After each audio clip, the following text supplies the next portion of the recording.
খেলার 1 ঘন্টা আগে থেকে আর্জেন্টিনা দলকে ড্রেসিং রুমে জিম্মি করে রাখা হয়। ফাইনাল জিতলে আর্জেন্টিনার ফুটবলারদের জীবনের ঝুঁকি ছিল, তা না হলে আর্জেন্টিনা এত বাজে খেলে হারত না।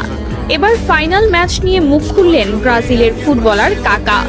স্পেনের কাছে হেরে বিশ্বকাপ নেওয়া হলো না আর্জেন্টাইনদের, তবে সে ফাইনাল ম্যাচটি নিয়ে এখন আলোচনা তুঙ্গে। সম্প্রতি মেসির একটি ভিডিও ভাইরাল হওয়ার পর আলোচনার কেন্দ্রবিন্দুতে ফিফা, যেখানে মেসি বলছেন, এতক্ষণ যা হয়েছে সব ভুলে যাও, আমাদের শান্ত থাকতে হবে।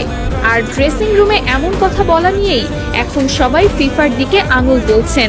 এবার কাকা প্রশ্ন তুলে বলেন, ড্রেসিং রুমে তারা হয়তো বন্দী ছিল বা তাদের জীবন নাশের হুমকি ছিল, তা না হলে একটা দল এভাবে হারে না।